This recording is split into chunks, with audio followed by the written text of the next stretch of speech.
Madam Vice President, my fellow Americans, state the obvious. 1 year ago today, in this sacred place, democracy was attacked, simply attacked.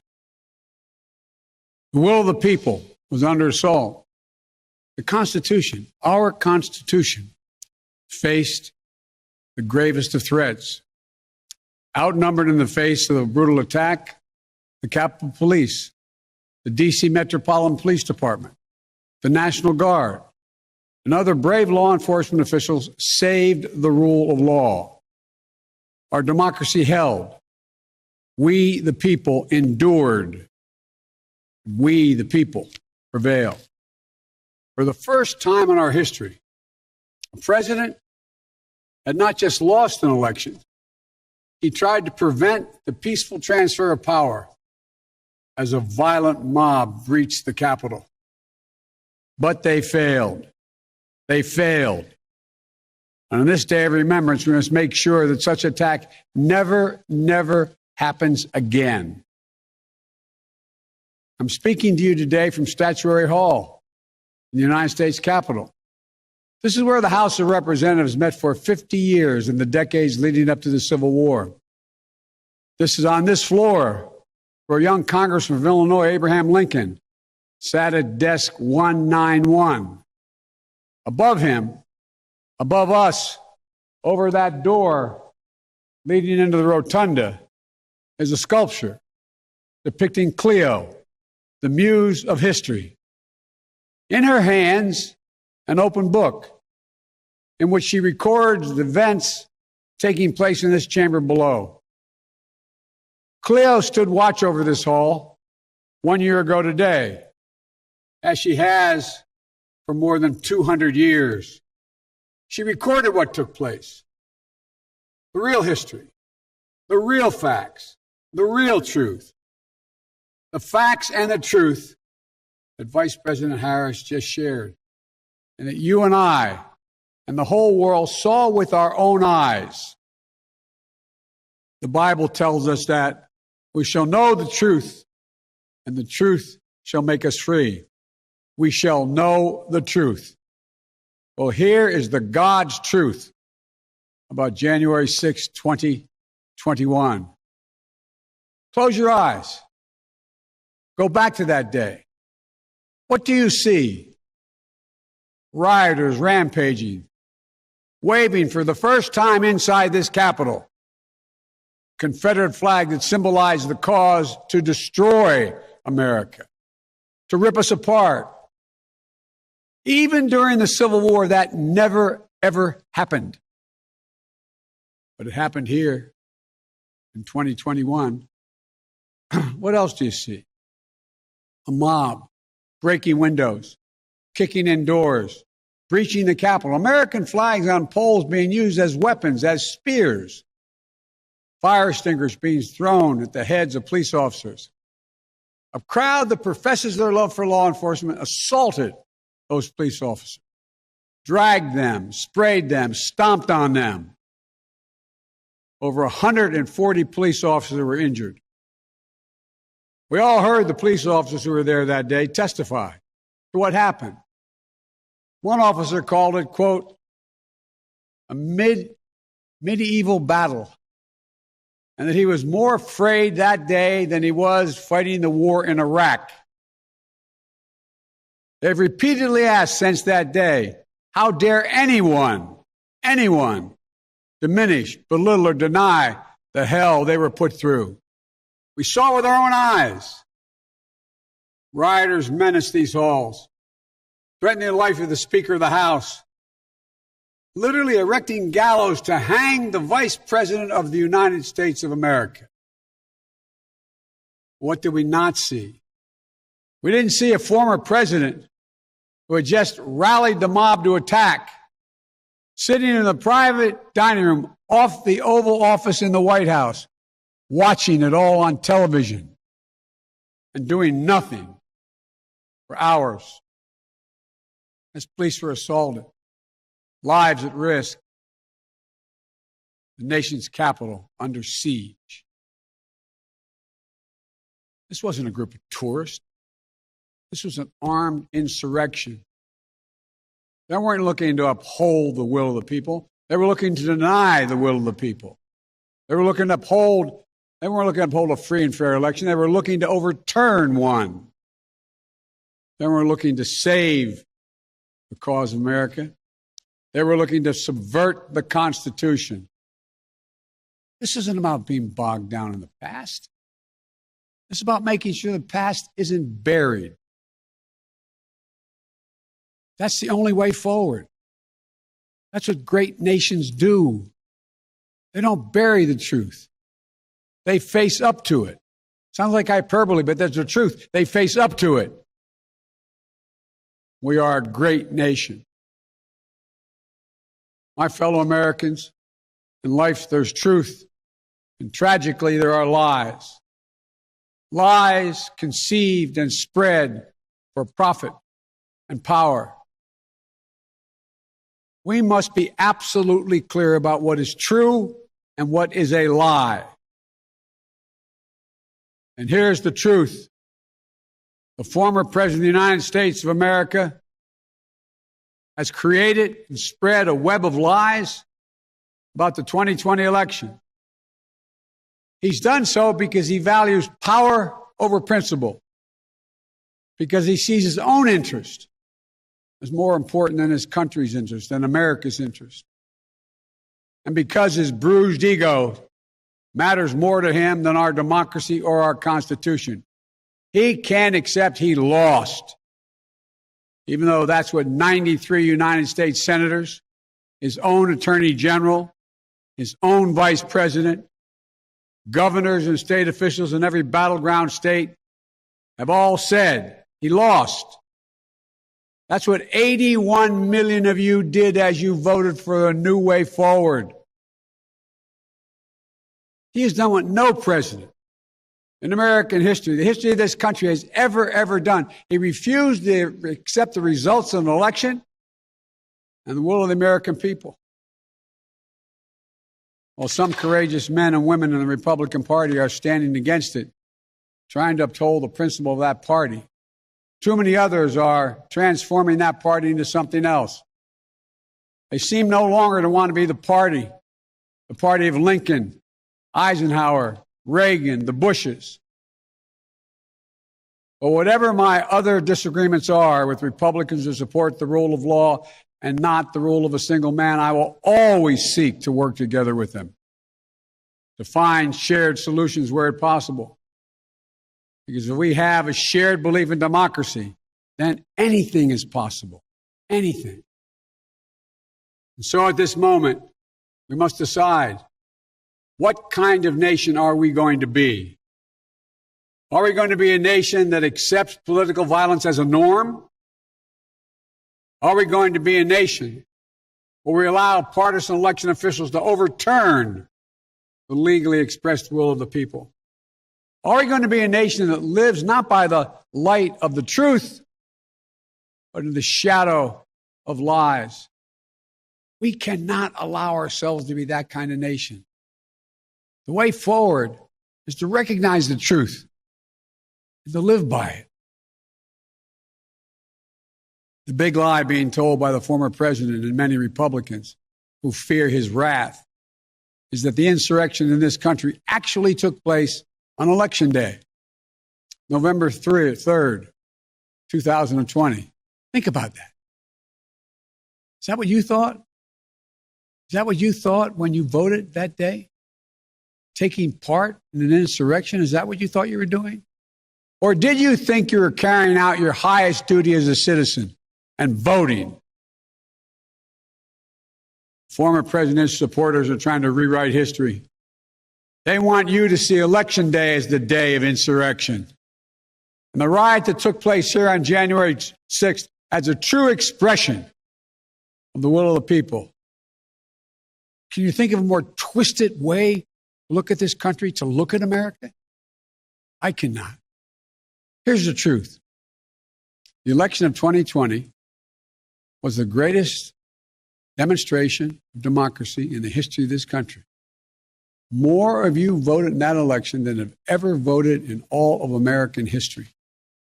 Over 150 million Americans went to the polls and voted that day. In a pandemic, some at great risk to their lives.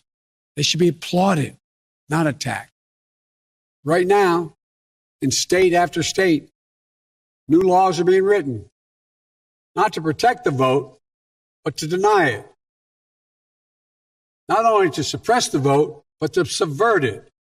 Not to strengthen and protect our democracy, but because the former president lost, instead of looking at the election results from 2020 and saying they need new ideas or better ideas to win more votes, the former president and his supporters have decided the only way for them to win is to suppress your vote and subvert our election.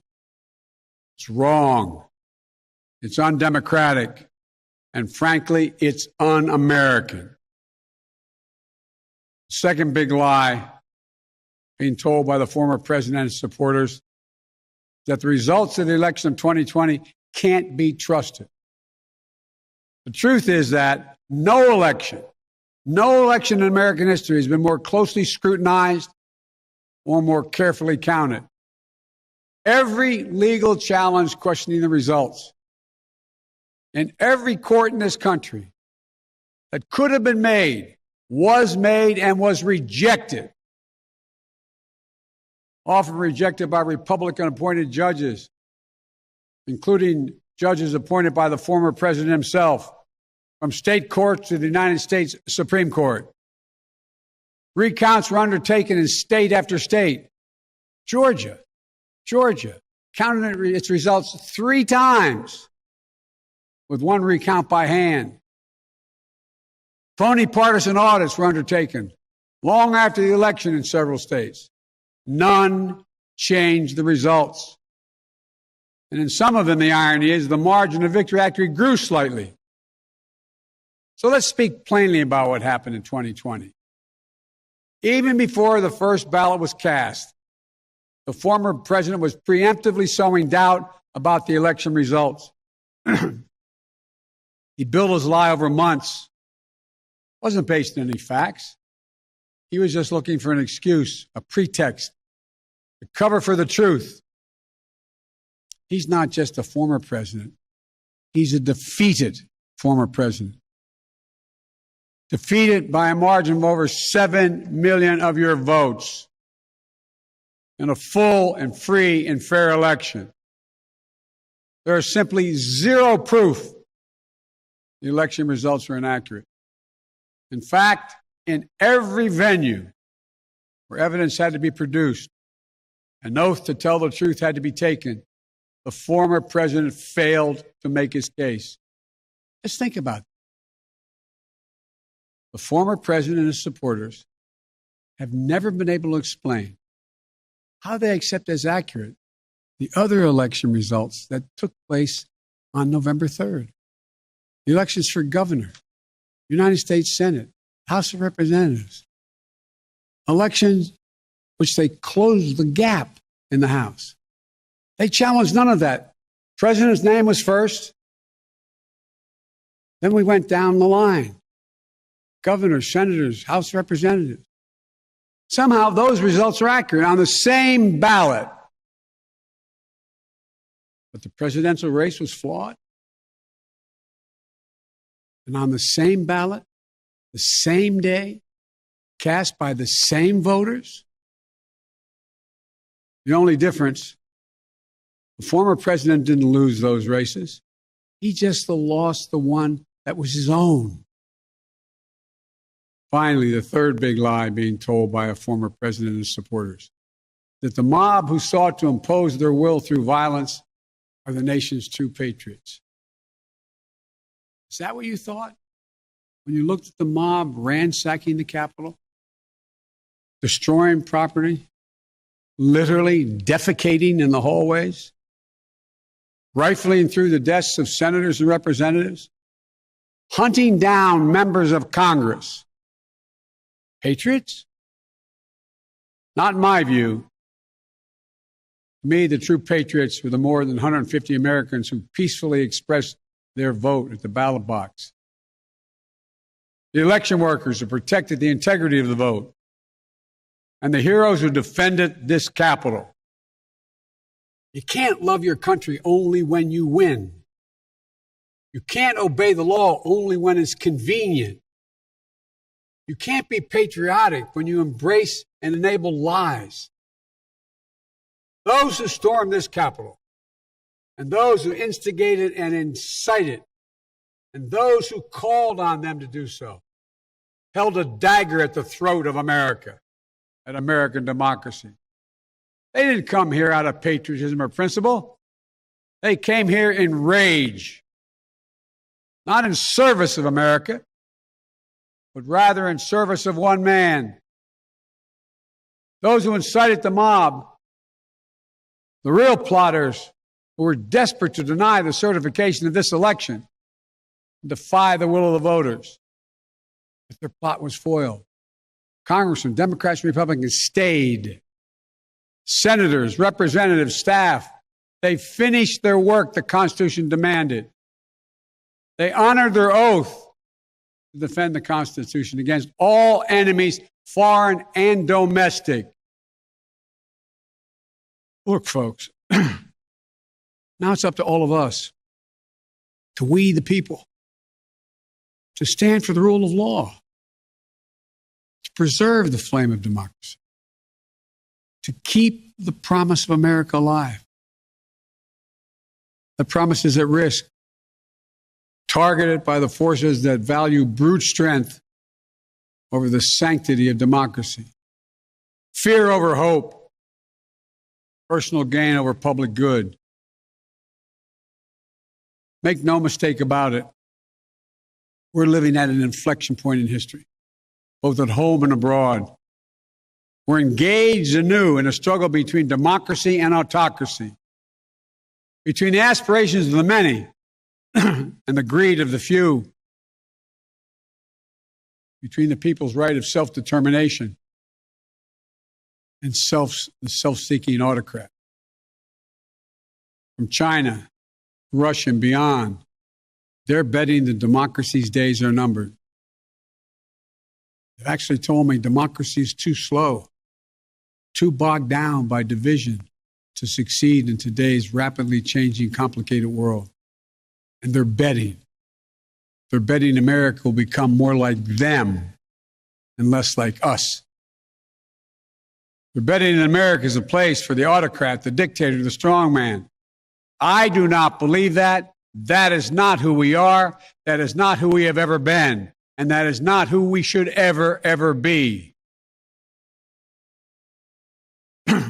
Our founding fathers, as imperfect as they were, set in motion an experiment that changed the world, literally changed the world. Here in America, the people would rule. Power would be transferred peacefully, never at the tip of a spear or the barrel of a gun. They committed paper an idea that they couldn't live up to, but an idea that couldn't be constrained. Yes, in America, all people are created equal. We reject the view that if you succeed, I fail. If you get ahead, I fall behind. If I hold you down, I somehow lift myself up. Former president who lies about this election and the mob that attacked this Capitol could not be further away from the core American values. They want to rule or they will ruin. Ruin what our country fought for at Lexington and Concord, at Gettysburg and Omaha Beach, Seneca Falls, Selma, Alabama. What we were fighting for? The right to vote, the right to govern ourselves, the right to determine our own destiny. With rights come responsibilities.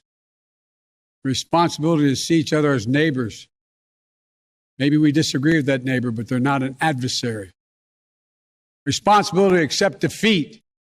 Then get back in the arena and try again the next time to make your case. Responsibility to see that America is an idea. An idea requires vigilant stewardship. As we stand here today, 1 year since January 6, 2021, the lies that drove the anger and madness we saw in this place, they have not abated. So we have to be firm, resolute, and unyielding in our defense of the right to vote and to have that vote counted. Some have already made the ultimate sacrifice in this sacred effort. Jill and I have mourned police officers in this Capitol Rotunda not once but twice in the wake of January 6th. Once to honor Officer Brian Sicknick, who lost his life the day after the attack, and a second time to honor Officer Billy Evans, who lost his life defending this Capitol as well. We think about the others who lost their lives and were injured, and everyone living with the trauma of that day, from those defending this Capitol to members of Congress in both parties and their staffs, to reporters, cafeteria workers, custodial workers, and their families. Don't kid yourself. The pain and scars from that day run deep. I've said it many times, and it's no more true or real when we think about the events of January 6th. We are in a battle for the soul of America. A battle that by the grace of God and the goodness and greatness of this nation, we will win. Believe me, I know how difficult democracy is. And I'm crystal clear about the threats America faces. But I also know that our darkest days can lead to light and hope. From the death and destruction, as the Vice President referenced in Pearl Harbor, came the triumph over the forces of fascism. From the brutality of Bloody Sunday on the Edmund Pettus Bridge came historic voting rights legislation. So now let's step up, write the next chapter in American history, where January 6th marks not the end of democracy, but the beginning of a renaissance of liberty and fair play. I did not seek this fight brought to this Capitol 1 year ago today, but I will not shrink from it either. I will stand in this breach. I will defend this nation. And I will allow no one to place a dagger at the throat of democracy. We will make sure the will of the people is heard, that the ballot prevails, not violence, that authority in this nation will always be peacefully transferred. I believe the power of the presidency and the purpose is to unite this nation, not divide it, to lift us up, not tear us apart. See, about us, not about me. Deep in the heart of America burns a flame lit almost 250 years ago of liberty, freedom, and equality. This is not a land of kings or dictators or autocrats.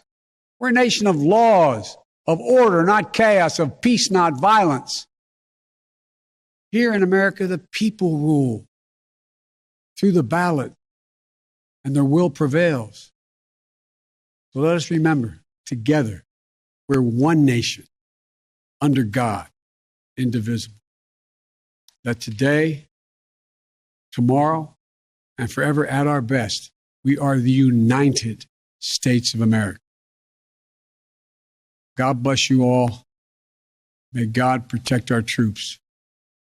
And may God bless those who stand watch over our democracy.